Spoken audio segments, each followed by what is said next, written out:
The light just seemed like it was a lot brighter. Okay, you guys, welcome to the late comic book read. I am doing this read as the Phoenix, and we're gonna do it in a low voice because it's very late, everyone's sleeping. I had to do a quick change, which ended up being not so quick. So we're going to be doing a conclusion reading to the Phoenix, which is what I started as Jean Grey. Okay, so hi, We the North. How are you?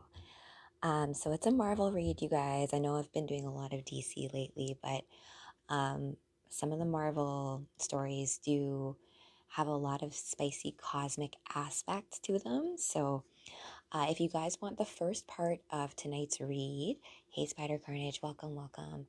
Um, so I am back in Eastern time zone. I don't know. I think some of you guys are in the actually made this costume myself. So I'm playing as Dark Phoenix tonight, and I think it's important to note that while Jean Grey and the Phoenix are very related, very intertwined, they are not necessarily the same. The Phoenix itself is a cosmic entity, and we actually do get into that quite a bit. Hey, Gwen Stacy. Oh, hello. Yeah, I love Jean Grey, right? But Phoenix, who I am right now, it's a great way to talk about elementals. In the DC universe, Swamp Thing is a great example of an elemental. In Marvel, of course, the Phoenix is an elemental if you think about it. The Phoenix is the embodiment, the personification of all life, like life incarnate, right? But just, as with creation, there is destruction, and that's why there's Dark Phoenix and White Phoenix, and um, it's the concept of how we hold power. Oh, thank you for that. So, welcome, you guys. Oh, thanks for that. This is my Phoenix transform. So, if you want to get part one of this reading as Jean Grey, let me just make sure that I'm not missing any. Sometimes TikTok censors comments, and I'm like, really? Why? um, Red Heron, hi, hi. So, actually, fun. Let me do a little circle back. Are you guys familiar with Phoenix's backstory and all that kind of good stuff?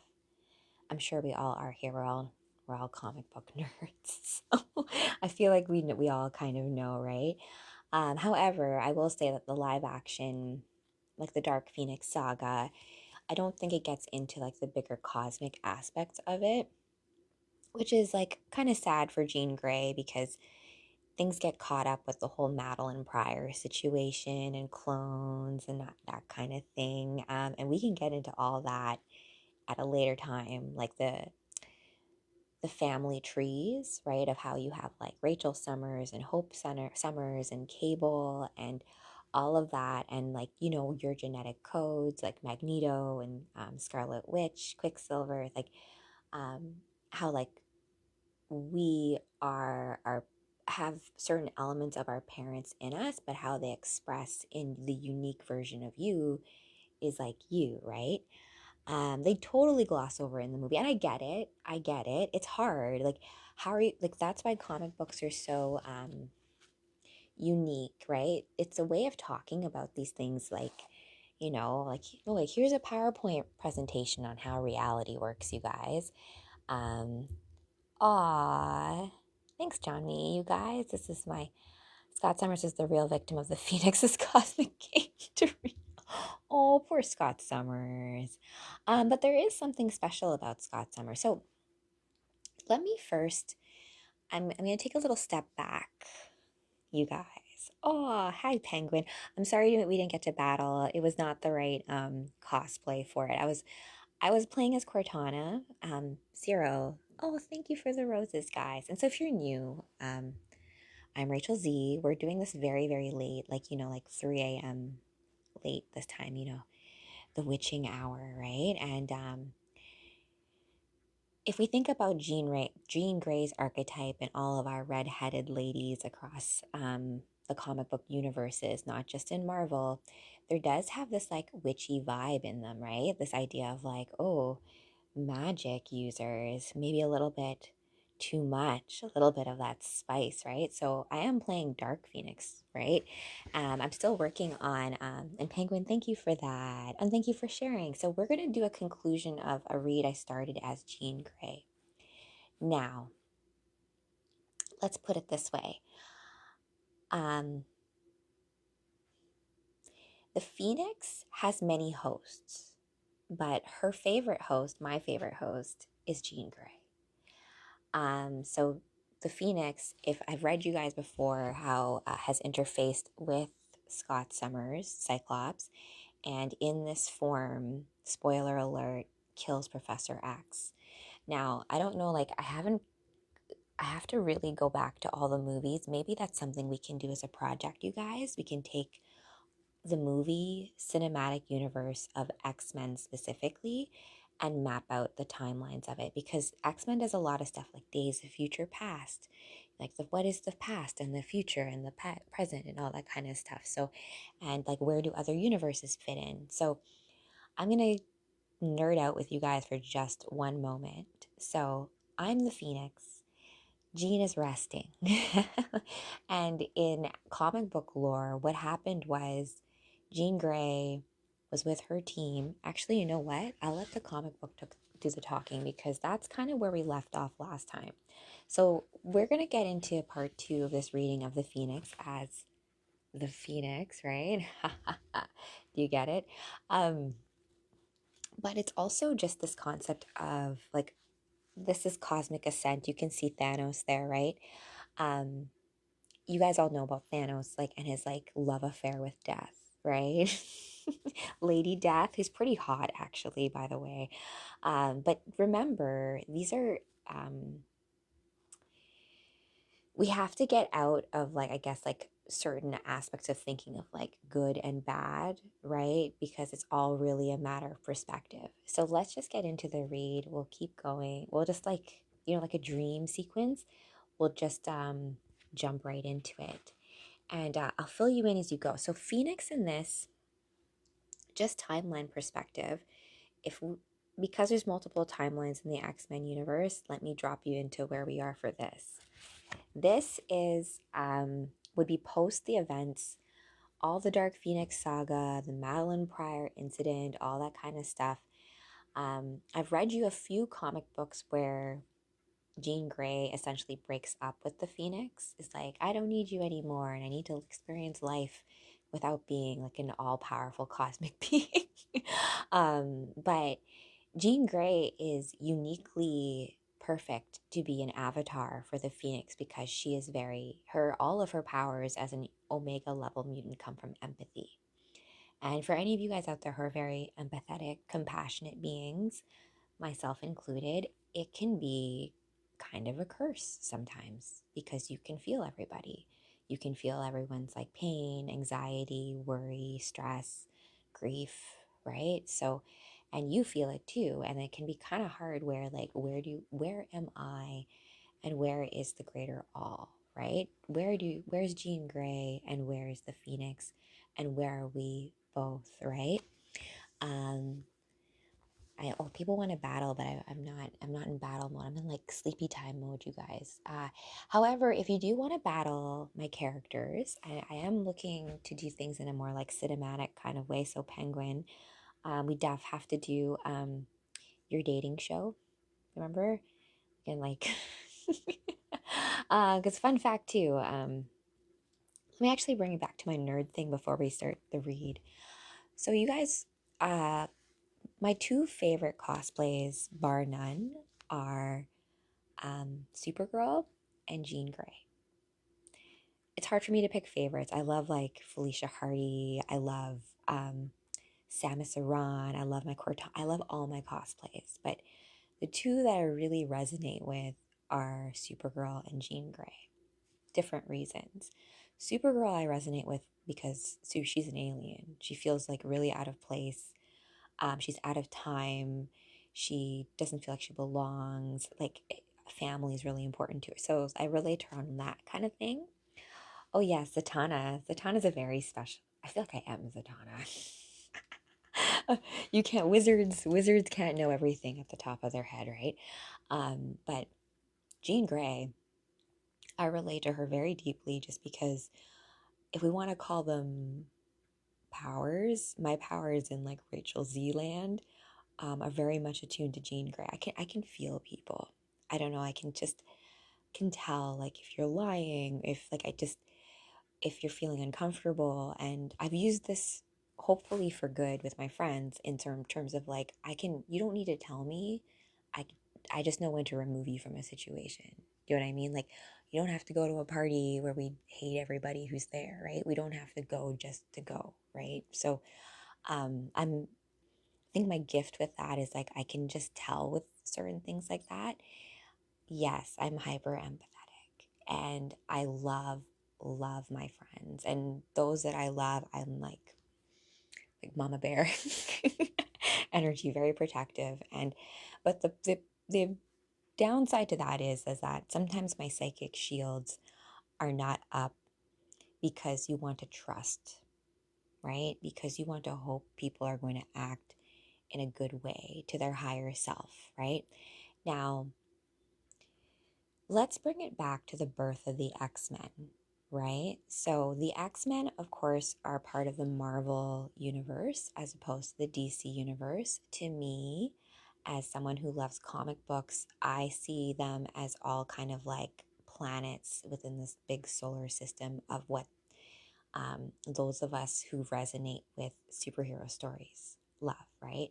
Because to me, these stories, they hold breadcrumbs for you from, if you want to call them past lifetimes or repressed versions of yourself or like divine order, whatever you want to call it. But um, the reason why you love what you love, no one told you to fall in love with that character, or why you fell in love, like why I fell in love with my husband. People always tell me, like, why are you with him? Like, you don't have to be with him. I don't know why it's such a big thing for you to tell me who I should love, right? And so I welcome with you guys, like, have the courage to, like, follow your heart, but and sift through all the different thoughts that appear sometimes when you're going for what you want to go for, because just any story will tell you, like, it's not, if something's too easy, it usually is.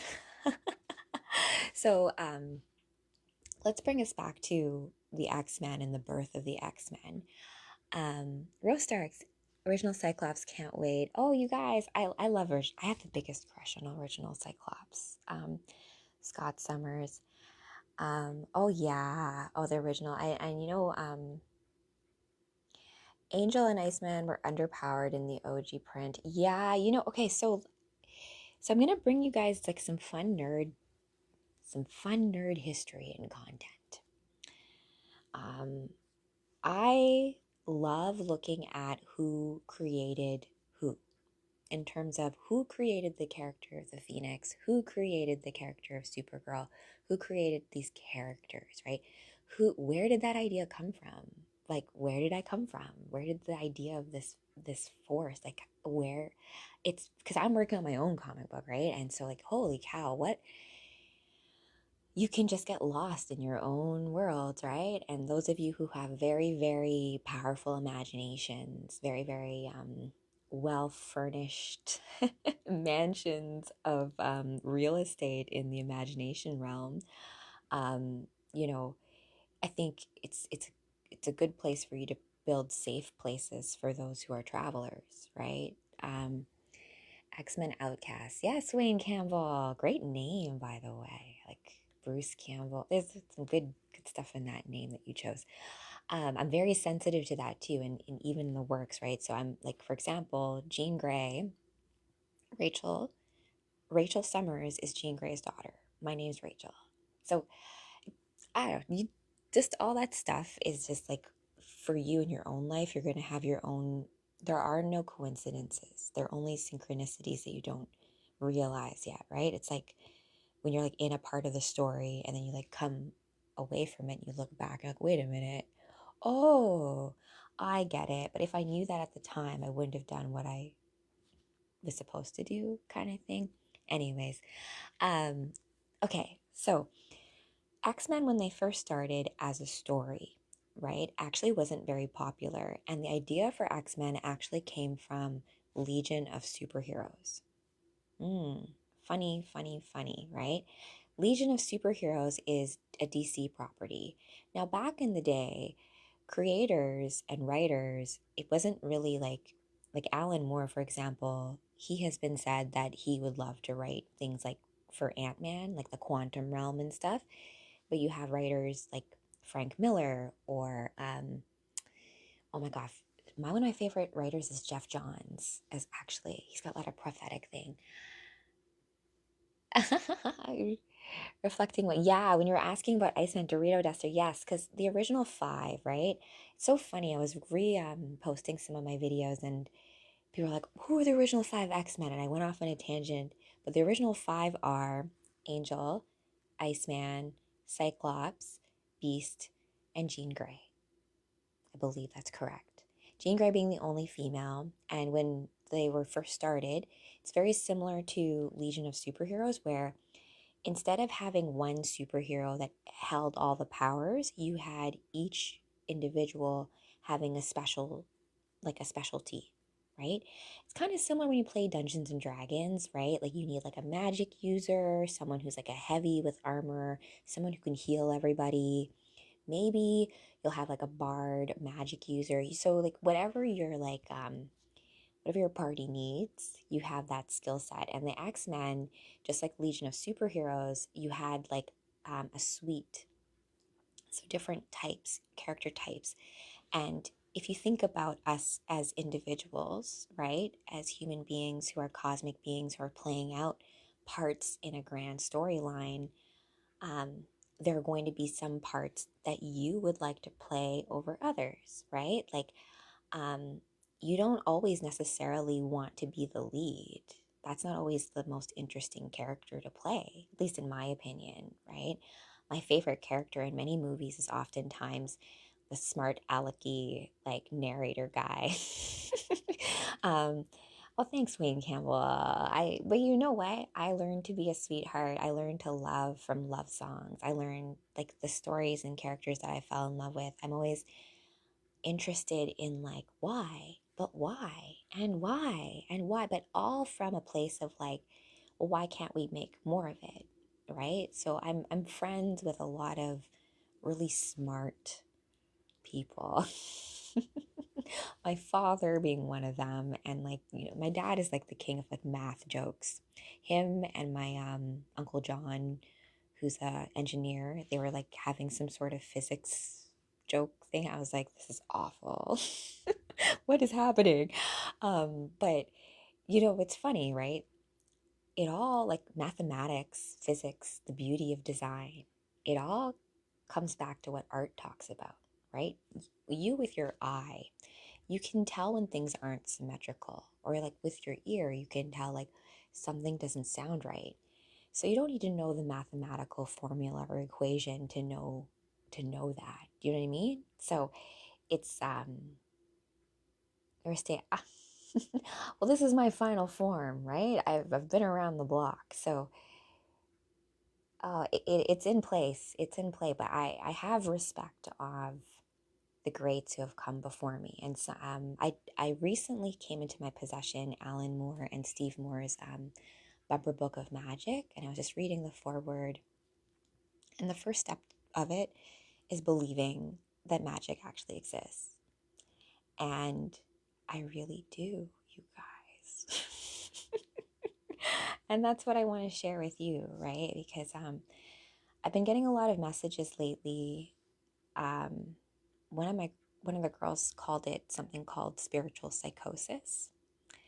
Um, and I was just like, "Whoa, I haven't heard that before." But that actually, I think, a lot of people have been talking to me about like certain mental health crises, right? We're feeling like, heartbreak.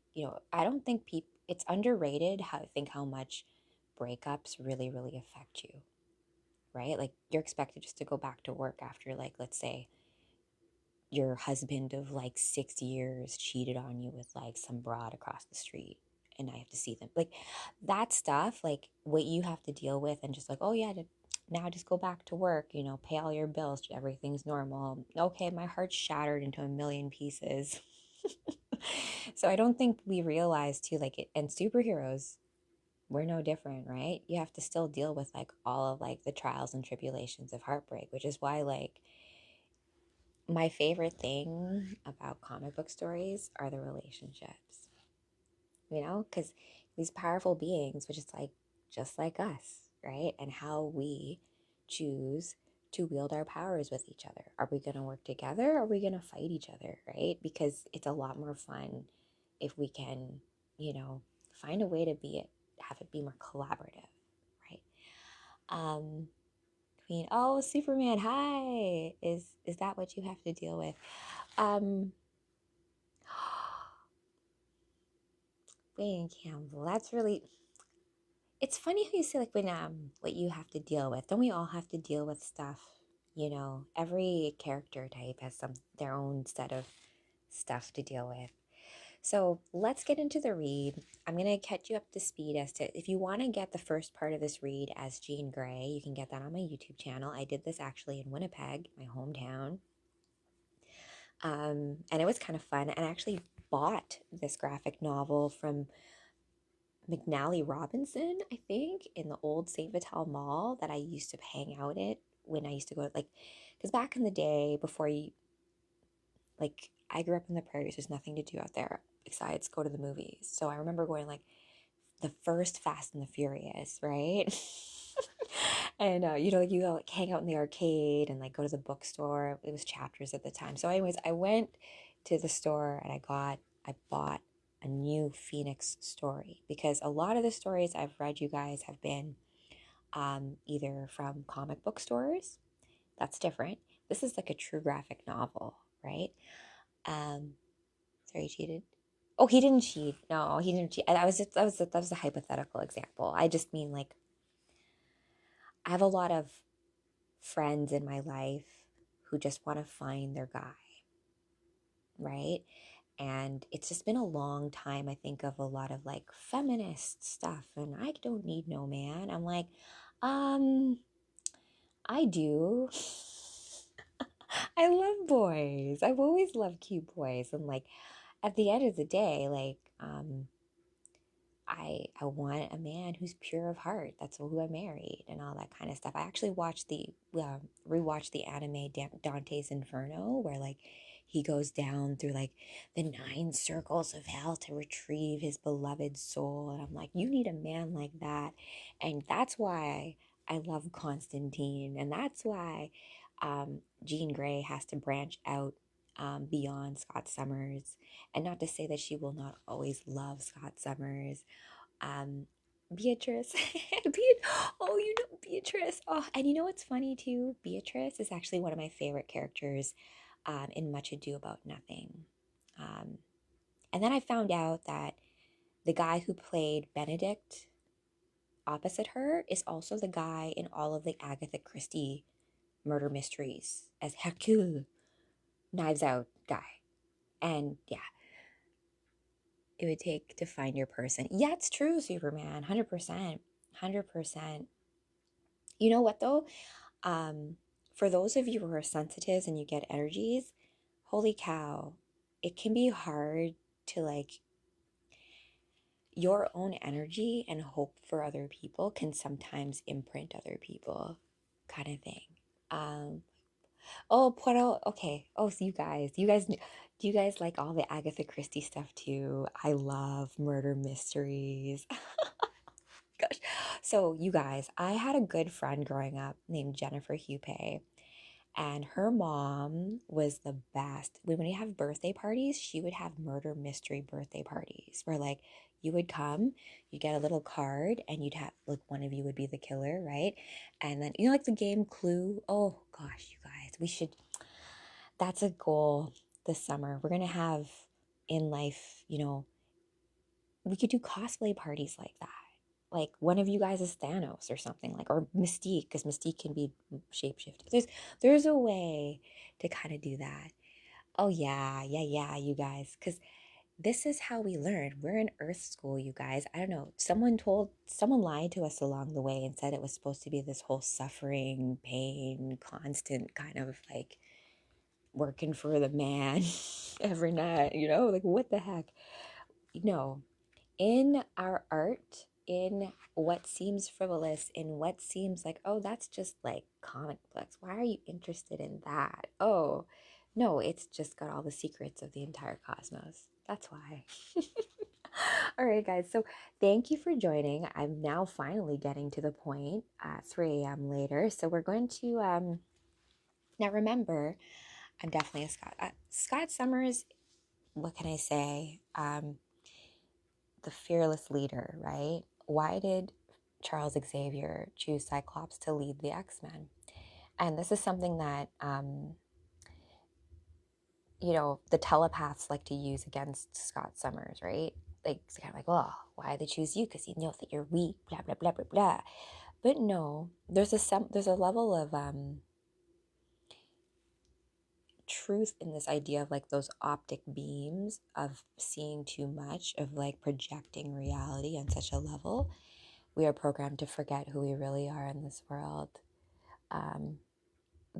Yes, we're in a process of remembering who you really are. You're like the Lion King, Simba.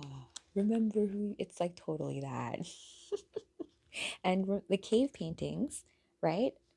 Aren't they a lot like comic books, stories and pictures? Right? And so we're like around the campfire, and I'm telling you a story about what it's like to be a hero or superhero, because you already have done this many, many times before. Okay, so let's see. I'm gonna give you guys a synopsis to this beginning part because Jean Grey, yeah, that's me, kind of. Jean Grey is an Omega level mutant, a telepath, a telekinetic, and one of the first X-Men. As host of the cosmic entity known as the Phoenix Force, she once followed a path of destruction, but now Jean has embraced her role and reclaimed the power for her own, using it to defend the universe as the Phoenix. So, oh yes, Red Hair, thank you for the heart me. To all you guys on your redemption arcs, right? We can, there's always time to make the right choice. So, as Dark Phoenix, right? Um, the way the story goes is that Phoenix gets corrupted, right? Cosmic godlike beings do not understand the trivialities of like jealousy and all this other stuff that humans have to deal with, right? So it's this level of Phoenix became corrupted and jealous, which is like, it happens in love, right? When those that you like crimes of passion, right? Where what those that you love deeply are those that end up you hate, right? Because the opposite of love is not necessarily hate. It's more like just like indifference, right? Like, oh, you don't even matter in my story, right? So this concept of like, because we let someone in, because we love them, Phoenix, like being life, is also the opposite, right? And in our own lives, I think we have to realize where we have our own destructive forces, right? Like where we are our own villains, right? That where we're getting in our own way. And in the end, Jean Grey, because she is truly empathetic, realizes what's happening. And she basically offs herself to stop the Phoenix's destructive rampage, right? But she's eternal, right? It's just rebirth, regeneration, reborn, right? Oh, Patty, that's really sweet. Doesn't it happen? Doesn't happen in love. Oh, Wayne Count. And maybe real love. You know what I mean? Sometimes things masquerade as what you think are love. Or rather, the way I kind of put it is like sometimes you're a certain person and that certain person is in love with another certain person for a time. And you'll always love, like that version of me will always love that version of you forever. But then you change, right? It's just, and like you at 16 is not you at 30. And hopefully you grow together, right? But there also is a level of like knowing when you can't hold it, right? Love is not possession. There's freedom in it. That's why birds and this idea of like having the phoenix also be a firebird is symbolic of what's needed to live eternally, right? Like this idea of like sacrificing yourself. So you're talking about growing up. Yeah, the fall, right? I don't know if you guys are familiar with a story called Bridge to Terabithia. So Bridge to Terabithia, I think my grade 6 teacher read that to me out loud, like via book, just like this. And that story really, really got to me. Because you're dealing with loss as a child. And there's this idea that kids are like too young to know, but you know very deeply well. And I think in many of my conversations with kids, and I've had a few of them, um, they know a lot more, right? They play down, like, and I'm sure you guys, like, the adults didn't know what was going on, right? That's why, like, even in it's up to the kids to save the world. And that's why bad guys have come after a lot of the things that spark your imagination, made it like divisive. Have it be like, oh, I love this, so because you love what's not this, I should hate you. It doesn't really work like that. You can like love what you love, and people can all like, there is enough. It doesn't really, that scarcity thing is not, that's something that's taught, and that's something that we are made to believe so that we can compete, and that's not really the way healthy competition works, right? um Being a child is for yes. Oh yeah, ask a kid for their opinion, right? That movie was so sad, bro. Oh, I didn't watch the movie Rogues Gallery. Some of those movies are so hard to watch. Like there are those movies that you like watch once and like you can't do it again. What's another movie like that? What did we watch recently? Leaving Las Vegas with Nicolas Cage, the king of freakouts. That's why I watch any of his movies. I love Nicolas Cage. Um, But leaving Las Vegas was like about addiction, essentially, right? And there's also this concept of like truly accepting someone, bar none, even though it's like this like codependent, destructive behavior. But in the end, like we all just kind of want that love. And I think the more that we pretend like it doesn't matter, the more that we kind of shoot ourselves in the foot when it comes to it. Like, yeah, okay, I'm gonna probably end up be brokenhearted and crying to love songs at the end of all this, but at least I went through it, right? Better to have loved, right? And then never to lived and oh my gosh, I'm not quoting it. With that, let's get into the read. Hopefully I can like read it properly. My eyes later than I wanted to do this, and I wanted to actually complete the read tonight, but I don't know if I'll be able to. So let us try. Depends on the parents, broski. Totally. You know what, though? I will say this. As someone who had an awful mother growing up, I actually had a big conversation with my sister about this when we were home for Christmas. And she was like, she actually pointed me in the direction of this Reddit thread of like kids who are like kids of parents with borderline. So, like, my mom has been diagnosed with borderline personality disorder, but like, in all of my psychology studies, it's like we're all searching for the answer. Like, why are we depressed? Why am I sad? Why? And it's really, I think, just it's the wrong questions. And we've been put in like a state where we don't have enough just like fresh air and friends and hugs and just someone to be like, hey, I know things are really tough right now, but like, I promise it's gonna get better. Okay? That's all, right? And I think many of us who have been like those lifeboats, those safety nets, those big sisters, big brothers, those like mentors, you've been kind of like abused. There's been a huge like, this is so spirit, like, make no mistake about it. We're in a spiritual war, you guys, right? We're in like the prophesized times that like all these stories are even talking about, right? We're in the space age. Like we're there. We're like tech, so like where are the miracles, right? Like what's going on? It's because I think certain beings have been left in certain positions where you haven't been allowed the space or time to practice, right? Because, even Superman, Spider-Man, anyone who get your powers, you need like time to practice. That's why X-Men have the danger room. You got to practice scenarios, right? You don't just become a great hero out the gate. So I think that's my mission, right? I'm going to try to do my best to create those spaces, right? I have some resources, right? And I also have this. And I also have realized that, we do a lot of things like become addicts, get lost, fall through the cracks of society because of trauma that no one gets to know, no one sees, right? Um, but I hope you find a way through it.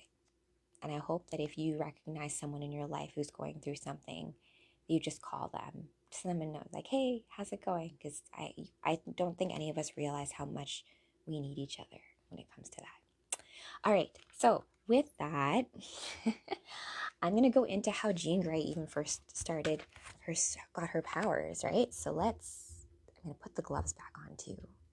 Yes, man. Now that we've finished getting all cheesy and cosmic with you guys, I mean, I did grow up in the 90s, right? Like I was born in 1985, so I do have a memory of what things were in the before times. And aw, Patty Bacon, I appreciate that, you guys. I relate a lot to Little Mermaid. That story about like how she had to give up her voice to the sea witch in order to like get her guy. And then she used her voice to like be all crazy. So I have very recently gotten my voice back. So to all of you guys getting your voices back. Oh yes, the before, you're an 80s baby red hair. You're one of the first ones in that flock of eagles coming through. We'll talk more about that too. All right, let's go. I need you to see me. I'm gonna drop in just like a dream. I'll catch you up soon. To see the little girl who experienced death as her friend died in her arms, and withdrew from the world as a result, locking herself in her own mind to avoid pain and suffering. But pain is unavoidable, perhaps a natural part of being alive. Indeed. Pain also does purify the soul. There's that too. I fell in love. I experienced the true connection of being part of a team. She's talking about being part of the X-Men, right? Of being part of something bigger than myself. And I chose to protect that team, even if it would cost me my life. That choice gave birth to the Dark Phoenix. I think that's a little bit of a very abridged story of that. The malevolent force that I lost control to. A choice that caused so much pain and so much suffering. So I'm Dark Phoenix right now, right? Like this, like, it's called like the corrupted Phoenix. And it's also, if you guys even watch like not Game of Thrones, Lord of the Rings, where the ring of power can corrupt those who hold it, because like power in such a raw form can corrupt, and Phoenix is power. It's the power of creation. So in it can be corrupted, and you'll see like Thanos actually tries to do that. So Aw, Penguin. I was made in the 80s and things were made different in the 80s, right? Built to last. Like a classic car, right? Okay. And Firebird is that's also a really nice car. That would be a nice photo shoot, right? A Firebird on a Firebird. Hey. Okay, so to give you guys up to speed for this, at this point, remember, Phoenix is the cosmic entity of life, creation, all that kind of stuff. She has Jean Grey as a host. Now, the Phoenix has multiple hosts. It's why sometimes when I have the DJ dance sets, we are like in the white hot room, because the white hot room is this place that exists outside of time and space where all hosts that the Phoenix has ever interfaced with hang out.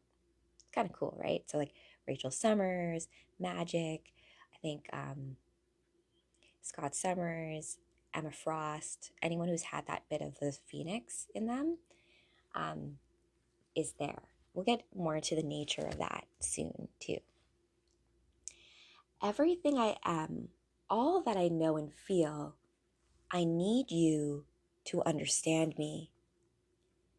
Jean Grey, the Phoenix, a woman of limitless power and immeasurable pain.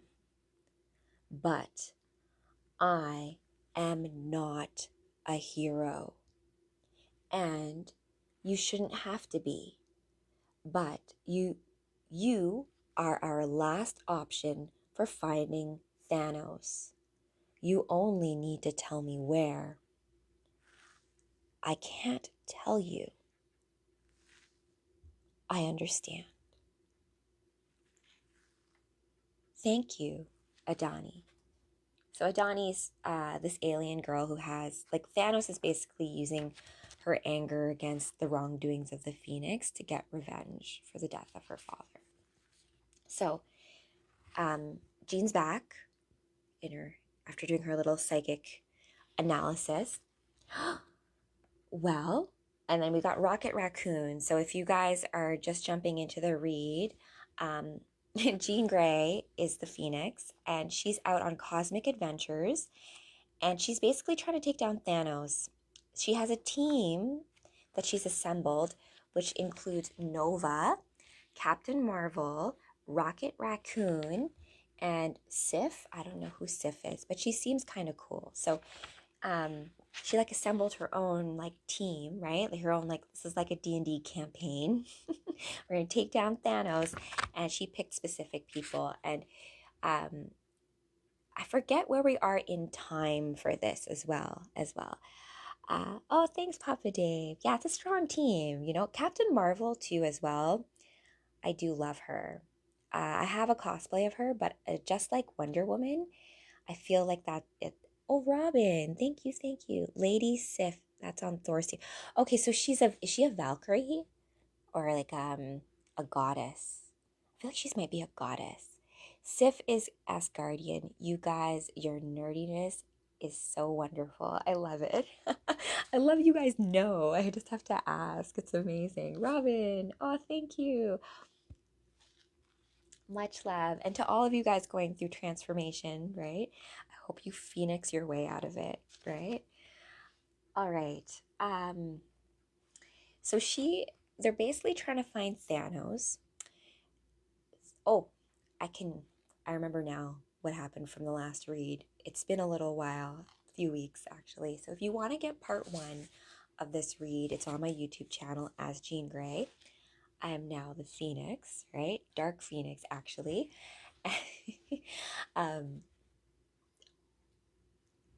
Oh, that's awesome, you guys. Oh, I appreciate. Shucks. Oh, so this actually is one of the first cosplays I sewed this myself.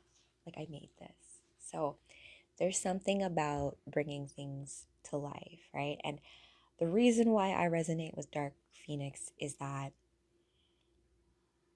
in all of us, we have that potential. right? Because if you have power, it's about, like, remember I told you that's the ring of power going up to Mordor. It will, like, every test, every sin, everything, you have to go through it.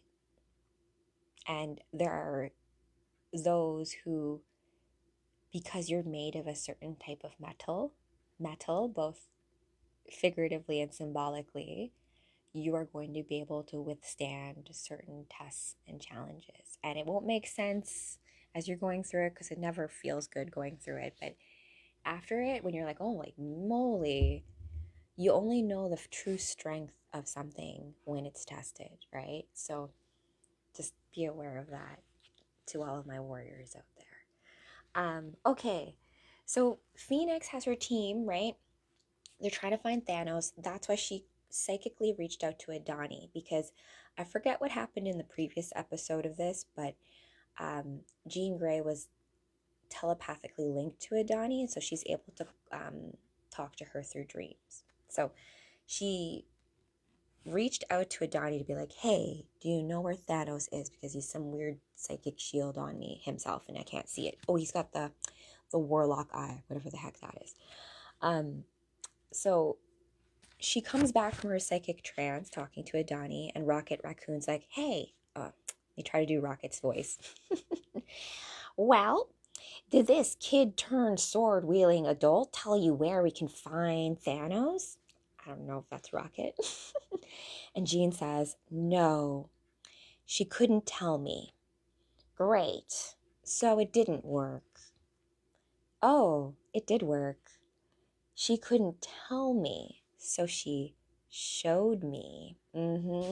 That psychic telepathy thing, right? That's why with having telepathy with your friends, like in like a secret little chat on the inside when you're running like a heist, kind of important when you're running missions. I feel like nice little edge there.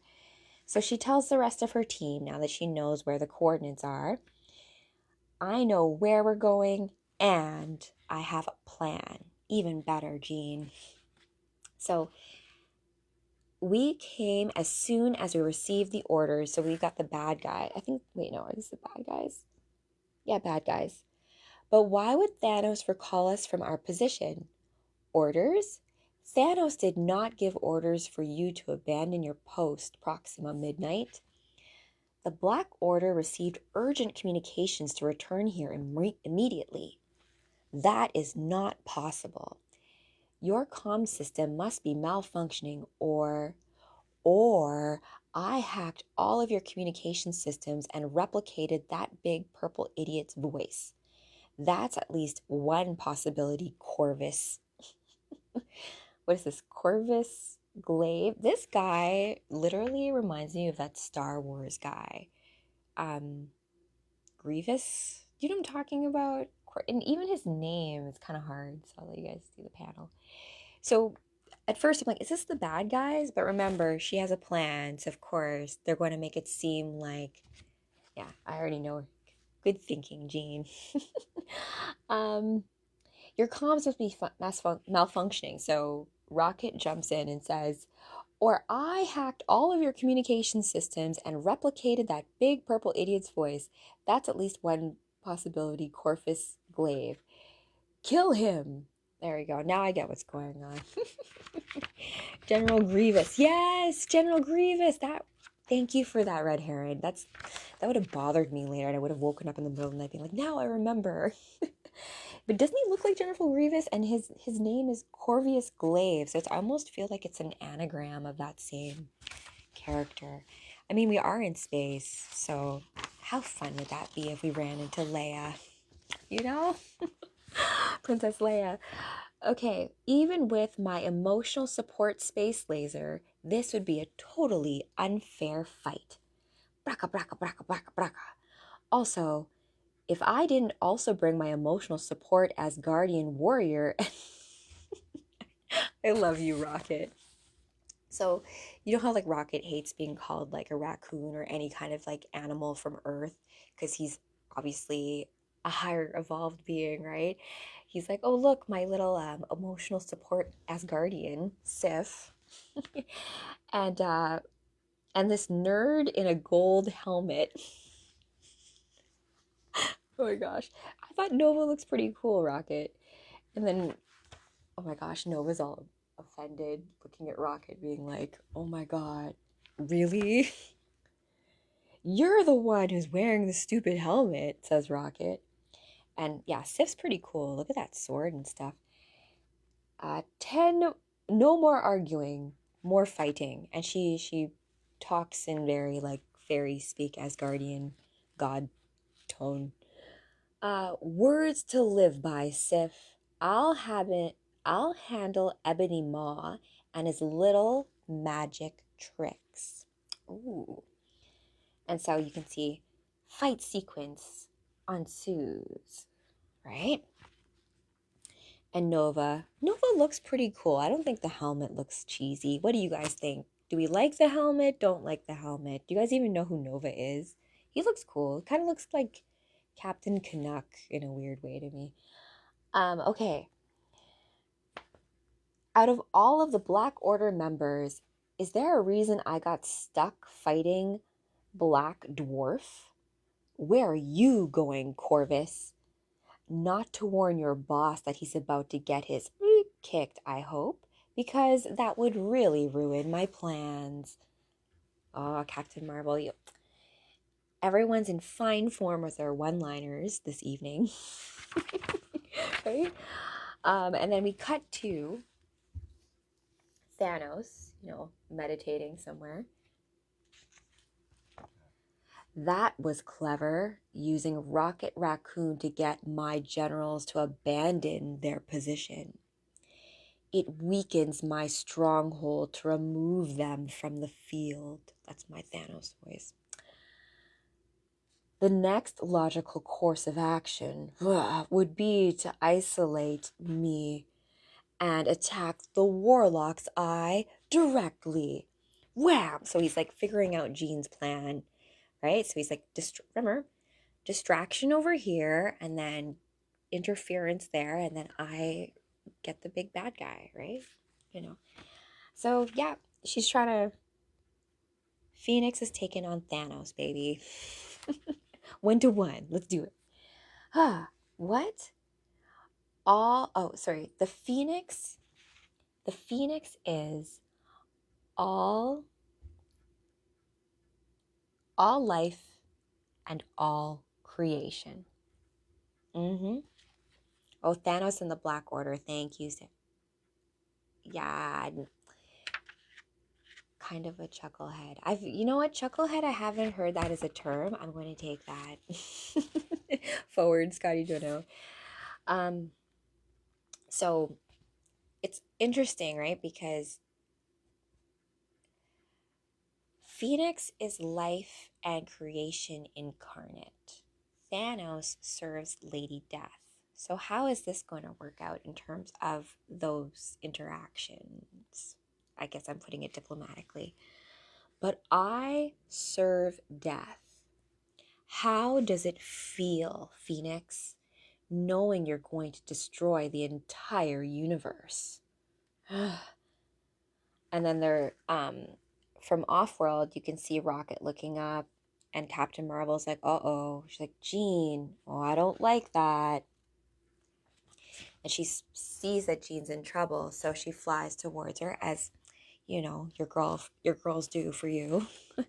Flying towards her. Give me that crossover. Jean Grey and Captain Marvel adventures out in space. Frack. Foom. My turn. We've got you, Jean. Careful. We don't know what we're dealing with.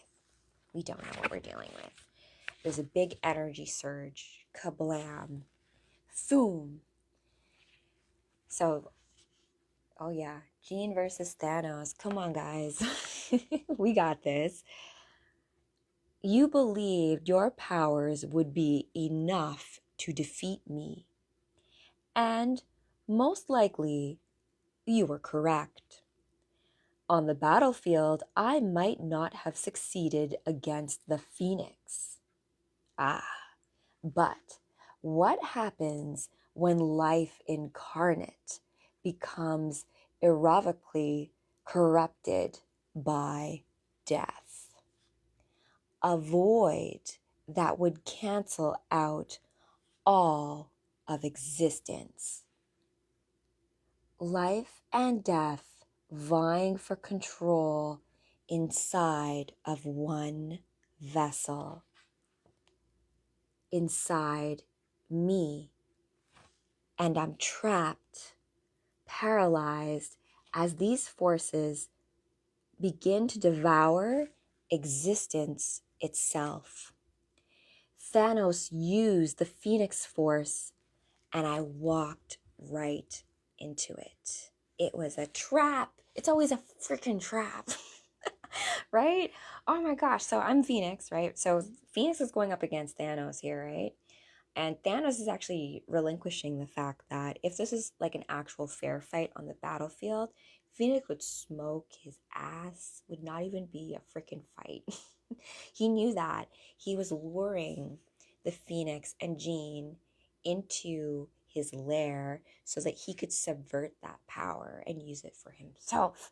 Right here and right. Oh my gosh, you guys. You know what's crazy too? When I've picked this story up, like I did not know it held this in it, and wow, I'm like super pumped. Good job picking a book by its cover. Right. So I'm gonna repeat that because I'm gonna go on this side. That was craziness, right? Inside me. So if you guys are just joining, I'm the Phoenix, Jean Phoenix. We're both. We're all of us. I'm also you, that kind of thing. So Thanos lured the Phoenix Force, aka Jean, so that he could subvert the power to serve death, right? Because Thanos has this love. He loves Lady Death, so he wants to impress his beloved Death by killing a bunch of people and stuff. The thing that evil guys do. So in Jean, she's now feeling the forces of creation and life pushing against destructive forces in her, right? So Thanos used the Phoenix Force and I walked right into his trap. But if I could stop being the vessel, is that possible? Adani, can you hear me?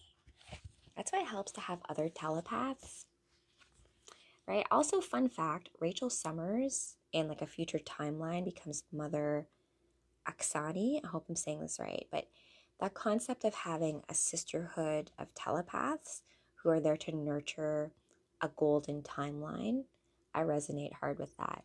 So something to it. Okay, is that possible? Adani, can you hear me? We never severed our connection. I am the Phoenix, and the Phoenix is me. But the power of the Phoenix, if I could somehow remove the abilities and stop Thanos from channeling the Warlock's eye through me, the only person I can reach psychically right now is you, Adani, and it's too dangerous, and I could never ask for you. It is the only choice, Jean. Please, let me help. Give me the powers of the Phoenix, and Thanos will lose control. So remember, that's the intoxicating power of the Phoenix, right? Once you become a host of it, right? We can become gods. We can remake the world in the way that I would like to make it, right? I know what's best. Of course, I could never do anything wrong. How, right? So that behavior, that's how you end up with tyrants. So it's like this level of power in the universe, how it's given to those who seem the weakest. It's usually because there's a level of an inner hidden strength, the ability to surrender, the ability to just I don't need to have this. I can just let this go, right? I can do that too. I can just let it go. And if there's such a place of peace in that, right? And so in doing that, she relinquishes, like, in the end, like Scott Summers and Emma Frost, when they both have the Phoenix Force, they end up like fighting over it, right? Because it's the power is mine. No, the power is mine, right? Even though it's cosmic and there's no such thing as like just being mine. It's always a we situation, right? Especially in 3D. Okay, so this happens. Jean has this psychic connection with Adani and is like, listen, Thanos is trying to use me to basically destroy existence. So I need to like funnel, like give you the Phoenix powers. So she does this. And Thanos could never conceive, like a being like Thanos could never think of someone being so selfless, right? To be like, I know the answer to this. I can just give the power away. What? Why wouldn't you want that? Yeah, because like there are good people in the world. Maybe you shouldn't wipe out everybody. Maybe you don't get to make that decision. Okay.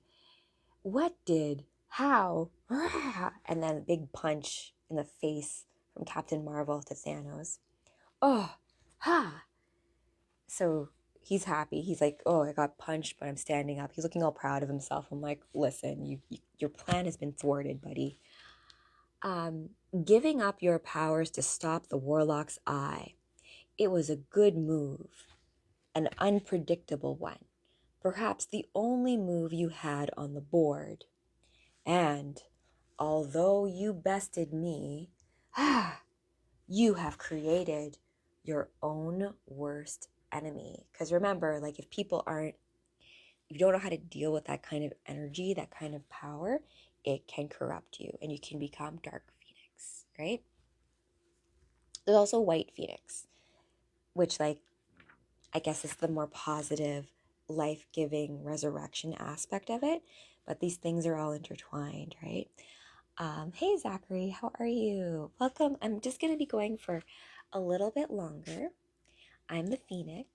Jean's resting, so I'm continuing off the story of this graphic novel where Phoenix basically went toe to toe with Thanos. Thanos admitted already that like if it was a real fight, he would lose. He was basically trying to trap her and use the Phoenix's power in order to do weird death stuff again because he's trying to impress death, right? And remember, these are personifications of grand ideas and essences and things that are unfathomable in this realm. That's why we have art in order to discuss it. So, welcome. All right. You can't keep these powers, Adani. They will destroy you. This doesn't feel like destruction. In fact, this is the best that I've ever felt. Ah, no, I won't let you take it back. No, whoosh. I trusted Adani because I wanted to. Because I wanted to believe that I could prevent the very same things that happened to me. To save a child from corruptive pain. Oh, Jean, I know.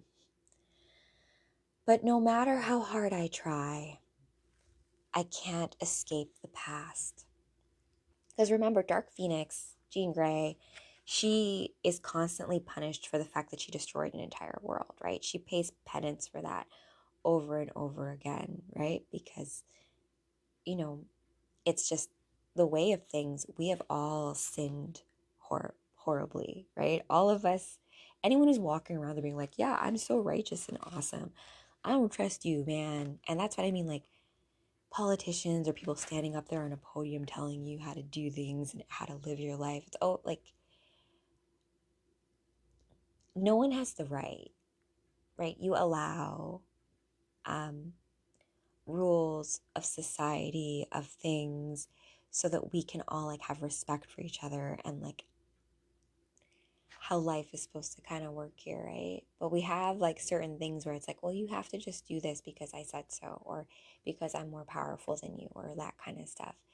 That is where like those who get to wield power, are you wielding power over yourself? And those who are not a master of themselves will find themselves being mastered by external forces, right? So it's a matter of like, um, although some of us are like those who like want to protect others, people do have to like stand in your own power kind of situation, because anyone can come into a situation where, you know, the very universe is counting on your decision. And are you going to make the right one?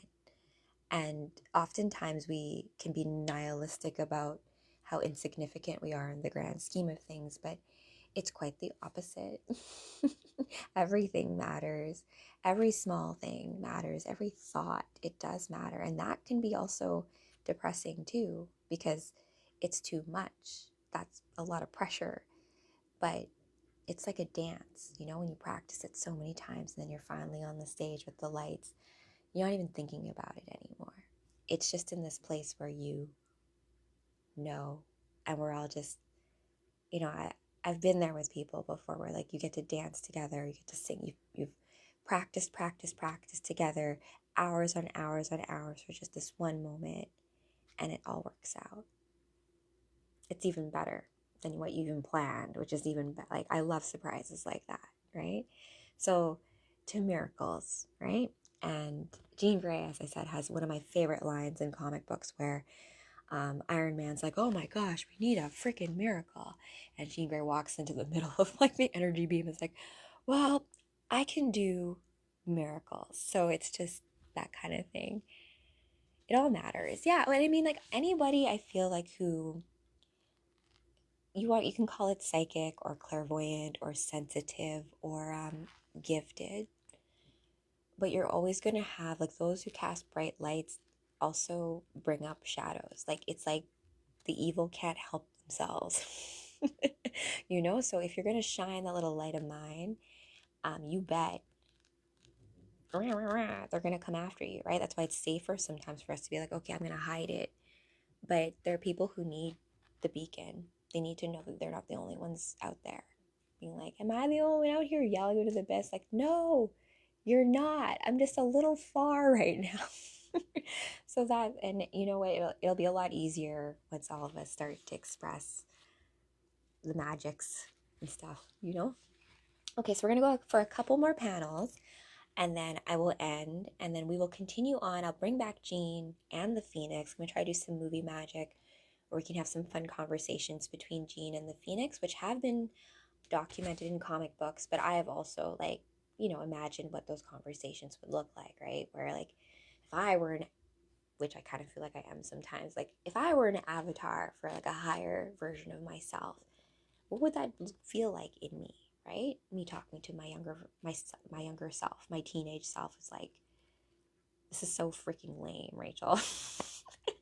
Why do you even like this stuff? Like, because we do, and I can't, like, we can't help it, but we do, right? I know it doesn't matter to me that like the really nerdy guy that everyone thinks is weird, I think he's kind of cute. I could never help who I liked. That was just the way I was. And my friends all loved me for it. So friends who never would have been friends with each other are friends because they're friends with me. And I've realized that is really my magic, I think. So I am hoping in 2026 I can be like a superhero matchmaker. I can help connect some of you guys, right? Because I feel like the whole journey of this is so much more fun when you have at least a few friends with you for the ride, right? So, yo, Moody Beats. Yeah, exactly. I know. Trust me, sometimes it does feel like you're like, am I the only one who gets this? You're not. Trust me. I've like doing these lives, like reading these stories with you guys, how much it all resonates. I'm like, okay. We're not the only ones, right? There's not a lot, you know, it's not like the masses, but it's more than we've been led to believe, right? Even if we've lost some of us on the way. Okay, so Jean is now in the situation where she doesn't have the Phoenix power. She kind of relinquished it to stop Thanos from destroying reality, you know? So now she's got to figure out, like, she was hoping against hope that Adani, wouldn't let, because, if you're, this is also a testament to when you go through different things like grief or trauma, it can put you in a certain vibrational state where like things can take hold, right? And you act in a way that perhaps you're like, whoa, the other version of you, like, why are you doing that? Why are you sabotaging yourself? So hey guys, welcome. Yes. Okay. These are some cool panels, very psychedelic too as we finish. So the last time I got behind the controls of this space shuttle, I thought it was the end. And yet my only thoughts were on the ship's cargo. So remember, she was in this is the same position Jean was in when she first interfaced with the Phoenix, right? All American. Ah, you guys. um, I know. Yeah, it takes one of us to go first, right? So if one of us starts to express powers, and then you do too, and then we all are just here now, then it's just like a dream. It just always was, right? And it just feels so easy once you do it once or twice. So you guys, I am. I actually picked this up in Winnipeg at McNally Robinson in the mall that I used to hang out with my friends when I was like 16, right? I'm born in 1985, so I'm turning 41 in 2026. So it's kind of craziness for me in terms of my own memories going through things, but this is like a recent story, right? It's something that you've taken what's come before and built upon it. And I really, really do love it so far. Oh, you guys. I am hyped for Doomsday. I am hyped. I am hyped. I am really excited for them to like bring a lot of like like the big crossovers you get in like the comic books for that to like happen in real life, so yes. Oh, I am in Canada. I am in Canada right now. So we're going to read a couple more panels and then I'm going to end here and then I'm going to say goodnight because this is later than I usually go. I'm in Toronto at the moment. So, but I was born and raised in Winnipeg, Manitoba, Canada. Now, my father is South African. My mother is Filipino. So, I like to call myself an earthling. um, oh, what's up, Wolfies? Oh, okay. I'm gonna have to go soon. All right. It's 9 a.m. Ireland. Oh, yeah. Yeah, yeah. Well, good morning, you guys. Good evening. Well, actually, wherever you are in time space, welcome. I'm the Phoenix. This is the latest run. So if you want to get part one of this read as Jean Grey, that's on my YouTube channel. I'm going to have this. I didn't actually get into this as much as I wanted to because I was talking with you guys. And you guys are very actually well versed in the lore, which is great. So I do have some fun lives coming up where we're going to look at Jean Grey and Scott Summers and like Madeline Pryor and all the weird clones and like mapping out the genetics and stuff because because the X-Men, I don't know if you guys know this, but they figure out the whole resurrection thing. They know how to they figure out how to bring people back to life. There's a whole process. But once they do this, there ends up being a war between the X-Men and the Eternals because the Eternals are like, oh no, I guess we're not the gods anymore. And there's a tell to that, right? Like they're going to be overthrown by the mutants, right? The ones who are initially the outcasts, right? Because it's funny how the X-Men always feel like how come we don't get the same accolades that the Avengers do, right? What the heck? Aren't we more powerful in a lot of ways, right? But Jean did pick Captain Marvel to join on her little task force here against Thanos. So